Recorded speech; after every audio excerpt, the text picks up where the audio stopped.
Good afternoon and welcome to Lunchtime series, proudly powered by leadershipbydesign.co, where we aim to add value to people's lives.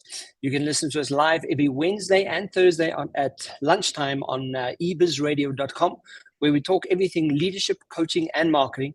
And you can catch us on the Lunchtime series on all your major podcast channels today. In today's leadership segment, we have a very special guest who's joining us from Regenesis Business School. He is the director of the Regenesys Entrepreneurship Center. And joining us today is Dr. Barry van der Westhuizen. Dr. Barry, how are you doing? A very good afternoon, and thank you very much for the honor of being here today. It's my pleasure. I've had the fortunate opportunity of being in one of your workshops and seeing just your incredible knowledge and expertise on the various topics that you spoke about in the day.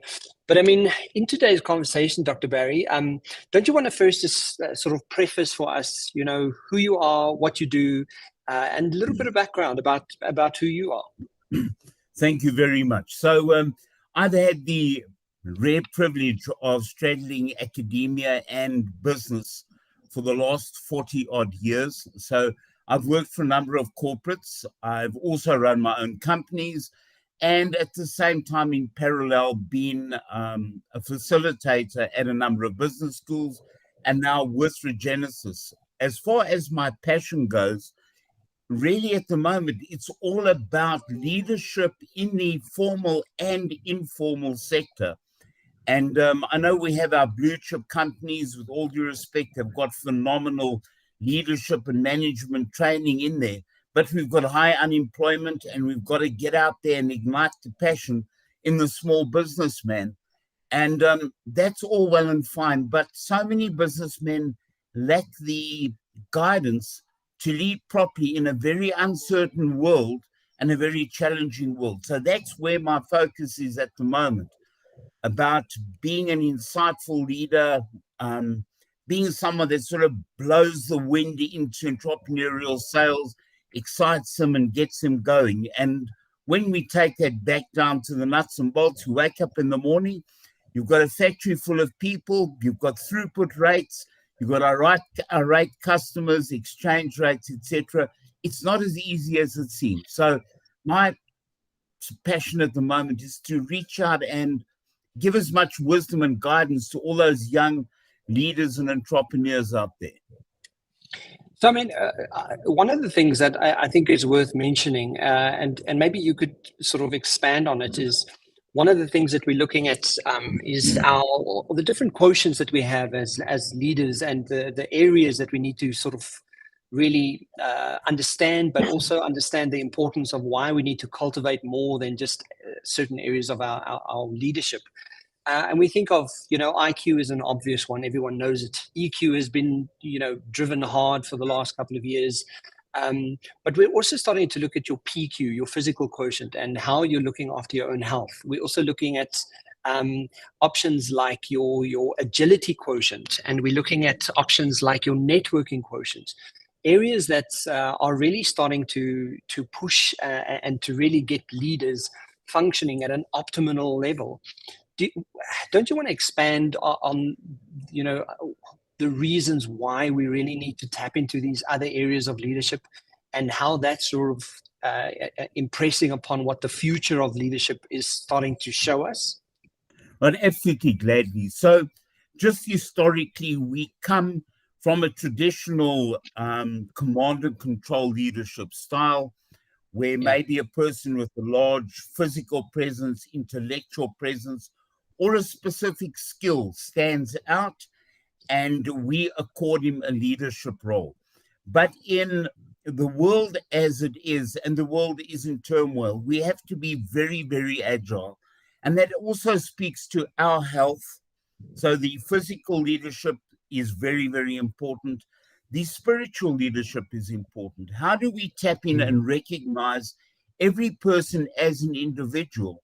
And how do we see them as an holistic person and encourage them to develop in every single aspect that they have? Research has shown that if we take the time to lead as servants and engender trust, good conversation, inclusion in each individual, they feel more part of the family. They're not just a cog in the wheel. The Industrial Revolution is long gone. The new generations rule everything off a cell phone. So they must want to be part of our team. And the more we include them, encourage their health, look after their holistic self, make sure that they take the time to eat well, exercise well, exercise their belief structures, believe in themselves, the more we're going to get from them. So we are investing a lot more in the individual to make sure that they bring a lot more to us. And it's not a pyramid scheme. It's not, and that's all you've got. It's really about looking after that individual, recognizing that their collective input will definitely create a far bigger output for all of us. By the same token, it's a balance. We need to share our successes. So again, anti-industrial revolution. I've seen a lot more companies, small, medium, and large, where leadership goes about equitable inclusion and sharing in the profits and in the wealth. And it may not be money, but recognition, turning around and saying, we're part of this effort. You see it in some powerful NGOs where the people are not earning money, but the inclusion is so great because every individual is seen as a significant part. So leading nowadays and managing is all about getting that holistic effort, getting that individual to be balanced in all spheres of his life. And certainly not all of us have got a stratospheric IQ of 140, but if you humbly sit at the feet of a craftsman doing leather work, I'm not saying they don't have IQs, but these are craftsmen that we often look at and think, well, he's not bright enough to be a CA, ergo he'll do leather work. And you look at the craftsmanship and the patience and the skill, and I get goosebumps. And those are the people that should be driving our companies. So, I mean, listening to that, I think, and that's where, a lot of what I do in my personal capacity in my business is really looking at what is the world need and what does the future of work look like.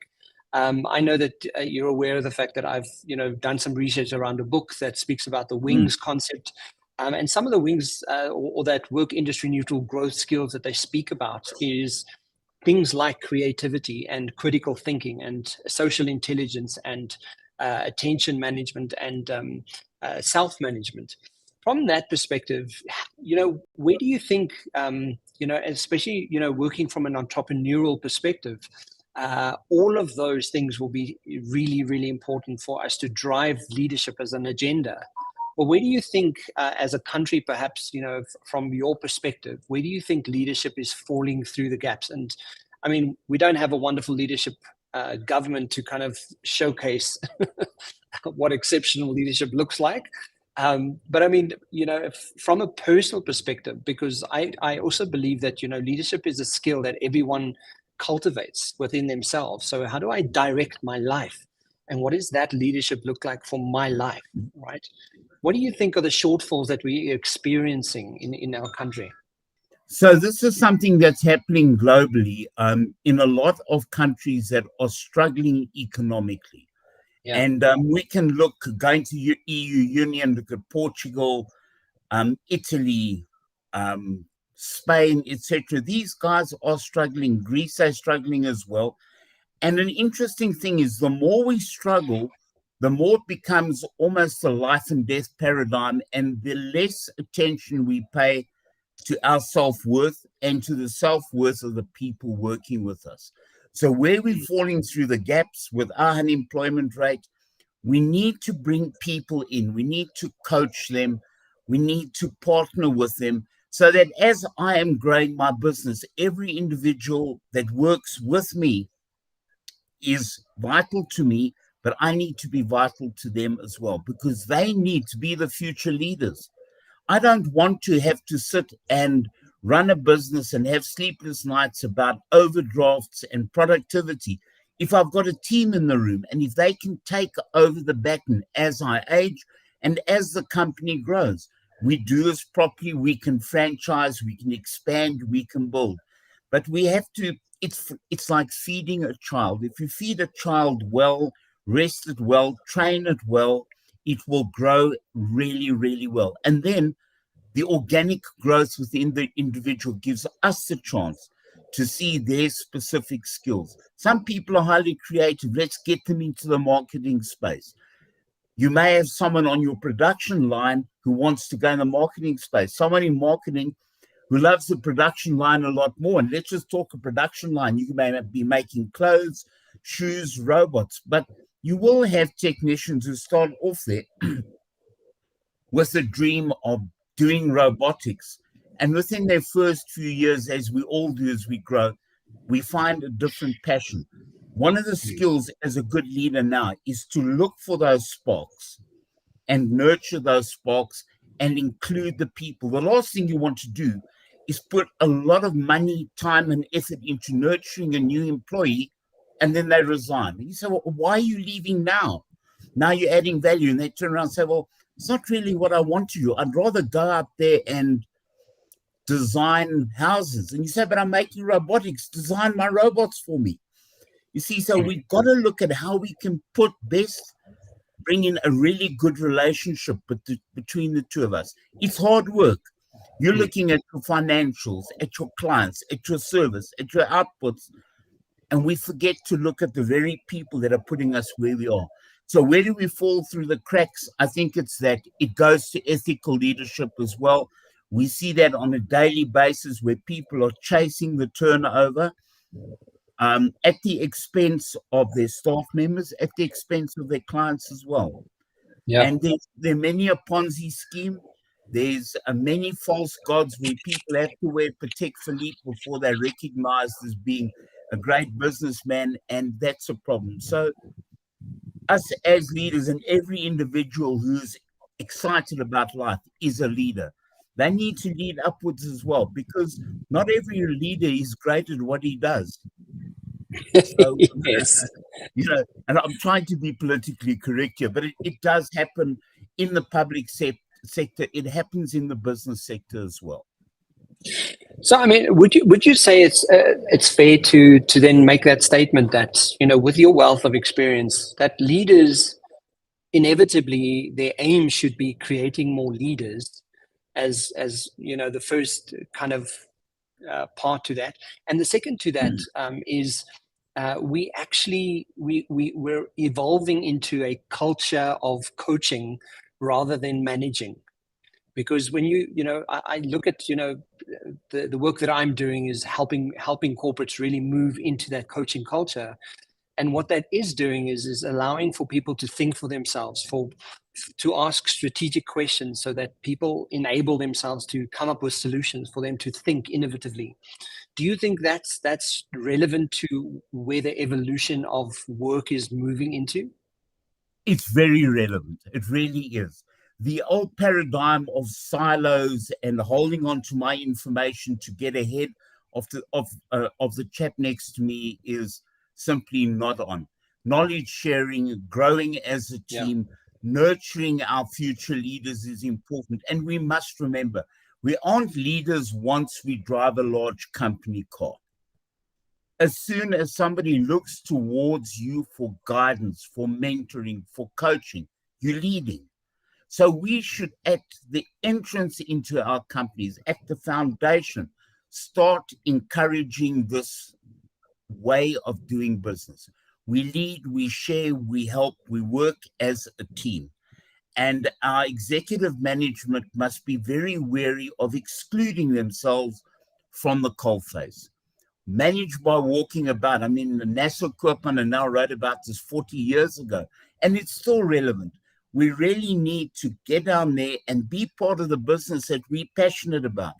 The very fact that anyone is a leader in a company is probably because there's a certain amount of passion to get ahead and make it. And if you don't nurture that below you, it's going to be a Pyrrhic victory. So we need to get back down on the shop floor, and I'm using that just as an analogy, but get amongst the people and help them make us all famous. So, when you raise a child, you lead, coach, nurture from day one. And businesses in South Africa have to be there. We have a huge disparity in economic income, in technology, in every single field. And the more we share our knowledge, which is a rare resource, the better the economy will get and the better we will be. Because remember, it is a two-way street. The more I nurture, the more I learn. So every day that I have the privilege of nurturing, coaching, teaching, leading, I learn the whole time. And then it's not a lonely journey. Then it's an exclusive, exciting journey. So that's why I'm very intrigued by all the things you've been saying. And when I was at your conference, I sat and I thought, this man's got a lot to say over here. So, when is the book coming out? This is the important thing. The book's coming out in October, so there will be an official launch in October. Yes, my birthday month. I hope I'm going to be there. I'll definitely. You're invited. Absolutely. Wonderful. Speak to us a little bit about ethical business. I think it's a relevant point. Understanding the country we come from, because not many people follow that as a sort of a pillar in their approach to leadership. Why is ethics in leadership such a necessity? Okay, ethics and governance is fundamental. Because we're such a multicultural grouping, there are many different moral compasses at play.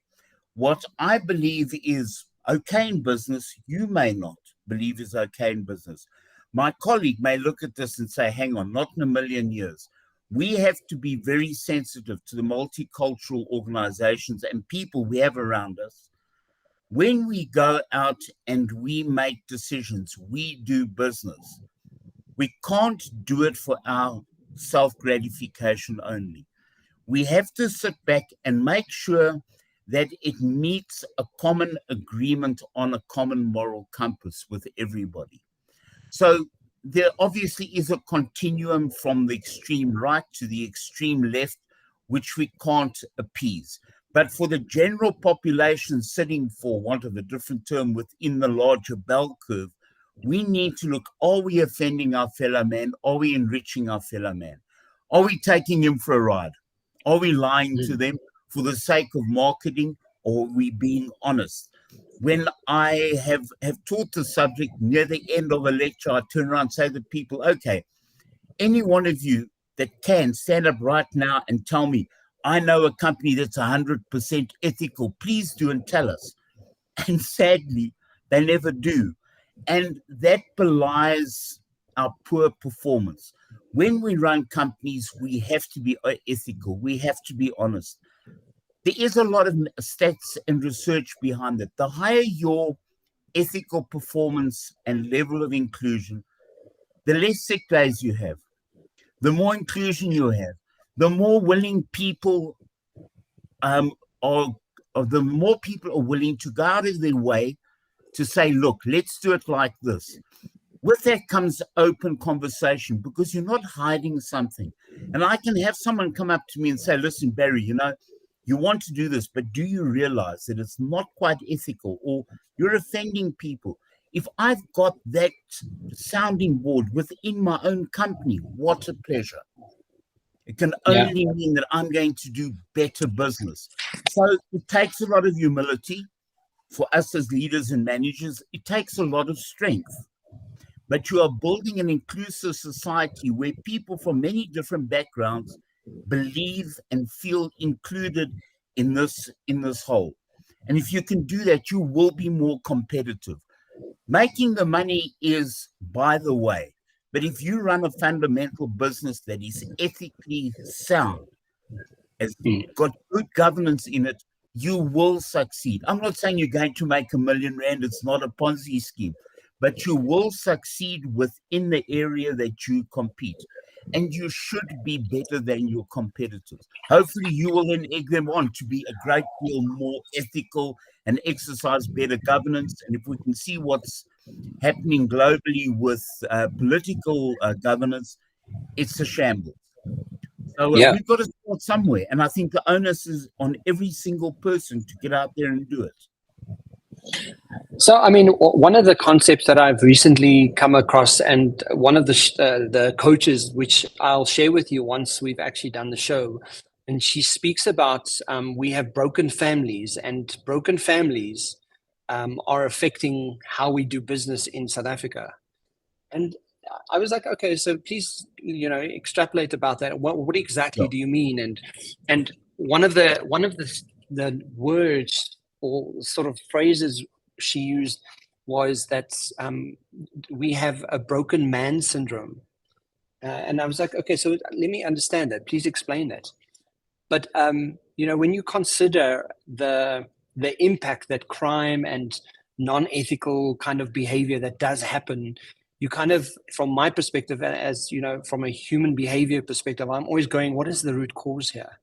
And do you believe or what are your sentiments, at least, around we actually need to start really understanding what the core drivers of the impact is going to be having on our lives, and what are the core fundamentals as a man in South Africa, as a woman in South Africa? Who would I like to become in this South African economy? Is that a conversation that we should be having more relevantly? Because I believe from working with people a lot of the time, it's the limiting belief. The I'm not as confident as I'd like to be. So because I'm not confident and I don't have the self belief, and I'm taking chances and I start cutting corners and I start doing unethical kind of work, I'm starting, that's where the crime sort of leakage becomes more prevalent. And to me, that's a core fundamental, and it's a mindset thing that we also need to change. And I'm just thinking, being a director of, entrepreneurs, like what is that mindset that we have to really encourage for people to tap into? Because essentially, when you start with a great mindset, when you start with the encouragement of you have the capacity, you've got the will to do it. You don't need much to just get out there and start knocking on doors and speaking to people. You just need the chutzpah and the will and energy to do it. Do you think that that prefacing of mindset is also a really big indicator of what needs to shift in South Africa, and the world for that matter? We need to find innovation, and we need to really be at the forefront of what our minds are doing first and foremost, because that essentially will impact the outcome. 100%. We do have a lot of social ills in our country. There are a lot of broken families, broken people, and we can go back to post First World War and look at how society broke there, and the fall of Wall Street, and many things occurred there, sadly, and there it was stiff upper lip, and let's not say too much about it. But there was a lot of damage perpetuated there. In South Africa, I don't believe we have nearly enough good role models to work towards. To sit up and look at and say, this is a good role model, let's work towards, let's emulate that person. We have a large youth not sitting in ideal conditions, not receptive to ideal ethical behavior, and we need role players, influencers, leaders to step up and give up their time and go out and say, guys, you know what? Actually, this is me. And let them start looking at us. I know in the 70s, odd, even in the 60s, people looked towards rock bands and rock gods, and they became the idols of the future. And suddenly, guess what? Taking drugs won't make you a better guitar player, it'll kill you.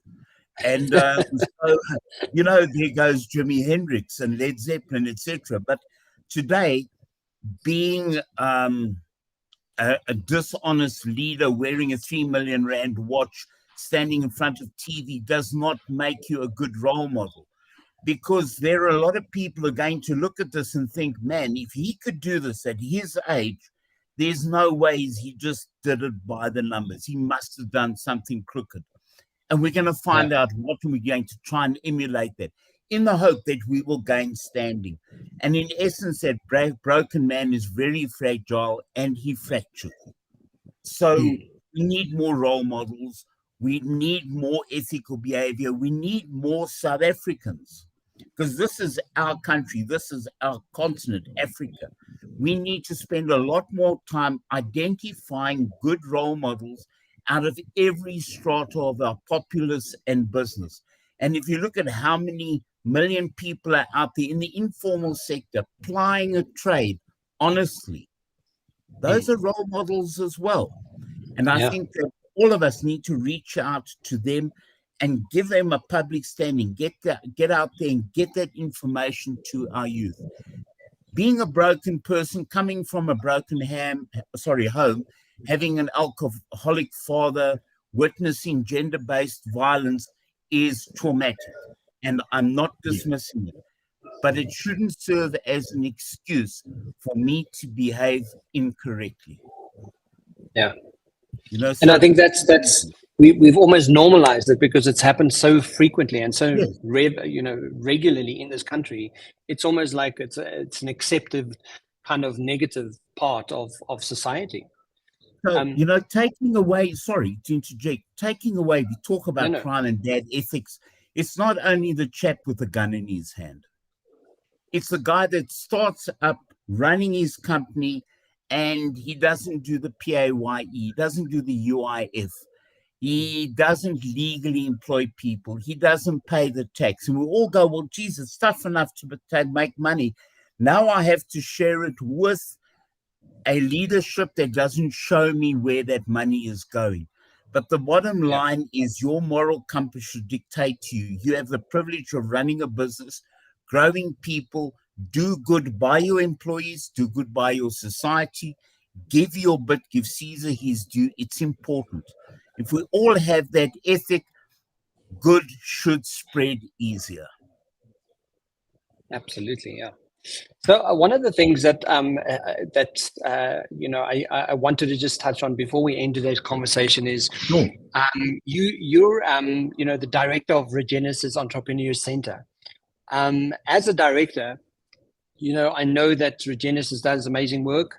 And what exciting things are there that's going to be happening with the Entrepreneur Center? Because it's exciting to know that there's an entire established sort of department for this. And so what are some of the exciting things happening? Right, but Gary gets animated. We've signed an MOU with the Skills Village in Johannesburg.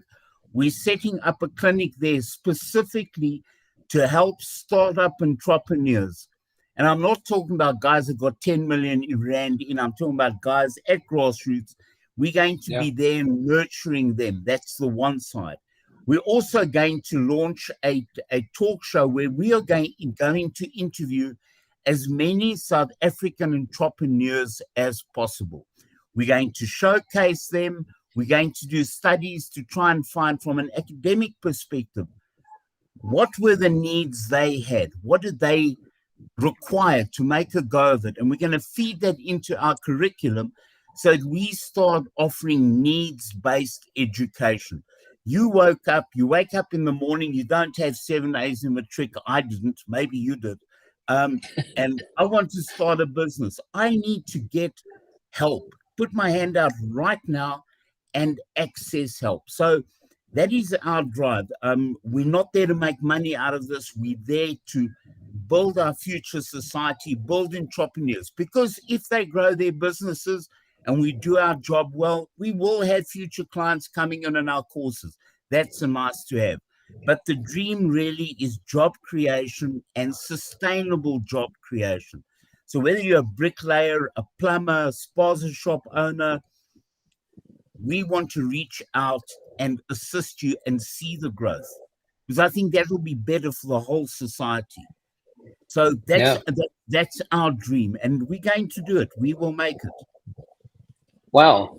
Yeah, that's so exciting, because I think, when and I've seen it, with the work that I do, when you do tap into 1 or 2 or 5 or 10 people who have that eagerness to want to change, that eagerness to want to impact an environment, suddenly, they show up completely different, and they're engaged, and they're interacting, they're making a difference, and they're impressing upon their immediate, environment. So, that becomes a knock-on effect of really good amongst good, and it's a beautiful thing to witness.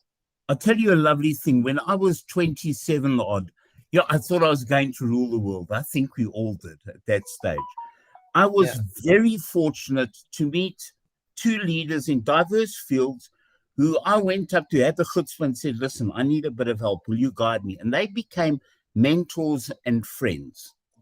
Now, these gentlemen are 80 odd years old. I've got to tell you, I still phone them on the odd occasion, and it's got to be quid pro quo. Can I buy you a coffee? I've got an issue over here. I've got a problem. Because as we age, so our challenges change. And we always need someone with a bit more homework and school fees to say to me, put his arm around my shoulders and say, Barry, now hold on. You know what? Here's an easier way to do it. Have you thought of doing this in munchable chunks? And that's what we should all want to be for everybody around us. We can only build a stronger society like that. So my wish is that everyone involved in business picks up the cudgel, or the baton, and goes out there and just encourages someone to start a business or a side hustle, because we all have to run side hustles in this economy. And let's start building a vibrant economic future.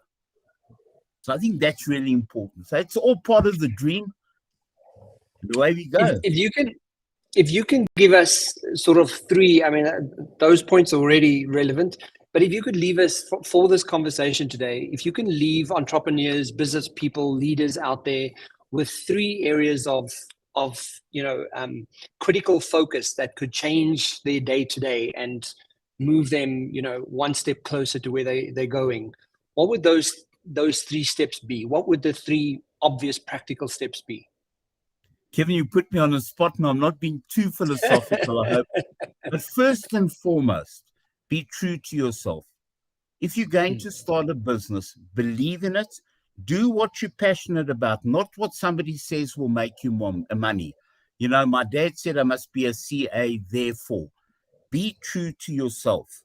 And every evening, look at yourself just for a couple of minutes, and it's not sacrificial. How did the day go? How can I be better at myself? That's the first thing. Number two, don't be scared to ask questions. You start a business and suddenly you think, the spotlight's on me. I'm terrified to ask. Knock on doors. The worst someone can do is say no. But there's so much low-hanging knowledge, open knowledge around us, and wisdom from people that don't have to be CEOs or chairman of a large corporate. Go and ask. And interestingly enough, the more you ask, the more you'll get, because people will see this guy's passionate about doing something. He wants to learn. And of course, say thank you, because then they're going to come back. Buy them coffee. Take them some roses, a chocolate. That's very important. And number three, make use of all the networks out there, and including shows like yours. There's a lot of wisdom out there where all of us over here, are trying to encourage people to join. Spread the word, network. Get to know everyone. You can speak to a guy in nuclear physics and say, I don't know how to set up my clothing plant. You can say, hey, we had the same problem, at Coburg. Why don't you try this? That knowledge sharing. So be true to yourself, knock on doors, and be hungry. Be very, very hungry. You will succeed. And then the fourth point is, don't ever give up. You get knocked over, so what? You fell over the whole time when you started learning to walk. Don't give up. Get up. Your dream is just going to get better. Gary Player, and I hope I don't misquote him, forgive me, Gary Player, when they said to him in an interview many years ago, Gary Player, you're really a lucky golfer. And he said, look, the more I practice, the luckier I get. So you get out there and play the game. Don't just dream about it. So I hope that's been of some value to you. Absolutely. I love that. Guys, he's the director of the Regenesis Entrepreneur Center, Dr. Barry van der Westhuizen. Thank you so much for your time. Thank you for your insights. Thank you for just making time for us to chat about it. And please, share wherever we can. And if people want to get hold of you, or if they want to find out more, where do they go? Can they go to your LinkedIn? That's probably best, right? My LinkedIn sadly is not so hot at the moment, but they can get Okay, me at barryv@regenesis.net, or they can contact you and you can forward it through to me. Either way. absolutely. I thank you Fantastic. very much for your time, and it's always been such a pleasure dealing with you. So I hope you're going to come onto our chat show, and we can spread the Absolutely. wisdom and spread the passion and I'll become a be there. nation I'll be of there. You just let prosperous. me know. Yeah, we've got to be a nation of prosperous shopkeepers, eh? Absolutely. Let's do it. I'm with you. Thanks, Good. Dr. Barry. Have a wonderful Thank day, you, and young man. I'll chat to And you you soon. too. And God bless. Bye-bye. Cheers for now. Bye.